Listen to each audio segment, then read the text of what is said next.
सड़क के चौड़ीकरण को लेकर लगातार पेड़ों की कटाई जारी है। 2200 पेड़ जो हैं कटने हैं, जिसको लेकर अब सड़क और चौड़ी होगी।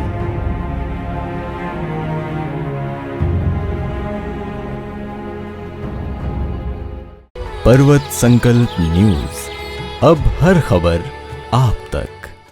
नमस्कार, मैं साक्षी साहनी बहुत स्वागत करती हूं आपका पर्वत संकल्प में। कहते हैं कि माँ सिर्फ वो नहीं होती जो खाना खिलाती है, माँ वो भी होती है जो हमें पालती है, माँ वो भी होती है जो प्रकृति होती है, और माँ वो भी होती है जो हमारे दिल में बसती है। जी हाँ, मैं बात कर रही हूँ प्रकृति माँ की। प्रकृति माँ जो हमें सांस देती है, हमें जीने का श्वास देती है।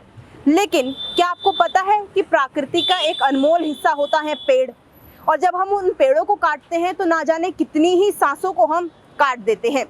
जिस प्रकार आप यहाँ देख सकते हैं, पेड़ों की लाश आपको दिखेगी जो मेरे पीछे बिछी हुई है। ऐसा ही एक मंजर जो है अब हाल फिलहाल में देहरादून को देखने को मिल रहा है, क्योंकि सड़क के चौड़ीकरण को लेकर लगातार पेड़ों की कटाई जारी है। 2200 पेड़ जो हैं कटने हैं, जिसको लेकर अब सड़क और चौड़ी होगी ताकि हाईवे बनाया जा सके, ताकि जो पर्यटक आते हैं या फिर जो लोगों को ट्रैवलिंग में दिक्कत होती है उन्हें ज़्यादा दिक्कत ना हो।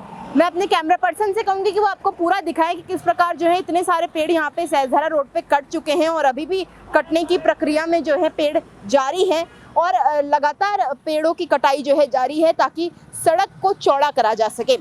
इसके अलावा अगर आप थोड़ा सा और आगे जाकर देखेंगे तो अभी भी जो है वहाँ पे पेड़ कट रहे हैं। पुलिस प्रशासन वहाँ पे मुस्तैदी से खड़ी हुई है ताकि किसी के ऊपर पेड़ गिर ना जाए। लेकिन सवाल ये खड़ा होता है कि पेड़ों की कटाई इतनी ज़रूरी है क्या? इस सड़क को चौड़ा करना इतना ज़रूरी है? जिस प्रकार आप देखिए, मैं लगातार जो है आपको दिखा रही हूँ कि बहुत ज़्यादा हरा भरा ये सहजधारा रोड आपको देखने को मिलता था, लेकिन अब जो है बंजर सा देखने को मिलेगा, क्योंकि जितने भी यहाँ पे पेड़, यानी टोटल 2200 पेड़ जो हैं अंतर्गत आ रहे थे चौड़ा करने के लिए सड़क को लेकर, वो काटे जा रहे हैं ताकि कोई भी दिक्कत जो है तीर्थ यात्री या फिर टूरिस्ट या फिर जो भी यहाँ पर आता है या फिर आम जनमानस ही जो यहाँ से रोज़मर्रा में ट्रैवल करते हैं।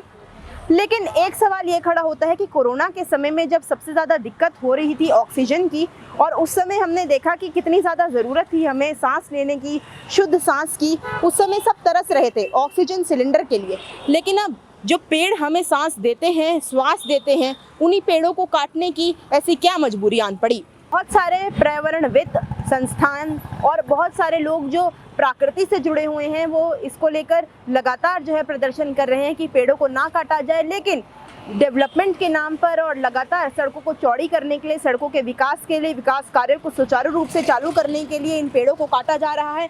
अब सवाल ये पैदा होता है कि क्या पेड़ों को काटना इतना ज़रूरी था, या फिर अगर देखे जाए तो स्वास्थ्य सुविधा को फिर से दुरुस्त करना ज़रूरी था? क्योंकि जिस प्रकार कोरोना का खतरा फिर से बढ़ता जा रहा है, तो एक सवाल ये भी पैदा होता है कि क्या इन पेड़ों को काटने से ऑक्सीजन लेवल में कमी नहीं आएगी? क्या इन पेड़ों के काटने से ग्लोबल वार्मिंग नहीं बढ़ेगी? क्या इन पेड़ों के काटने से लगातार जो हम जंगलों की आग उत्तराखंड फेस कर रहा है दिक्कत, क्या वो नहीं आएगी? एक और बड़ा सवाल ये भी खड़ा होता है कि इन पेड़ों को काटने की जिम्मेदारी कौन लेगा, और अगर इन पेड़ों को काटते वक्त कोई भी हादसा होता है या दिक्कत होती है तो उसकी जिम्मेदारी कौन लेगा?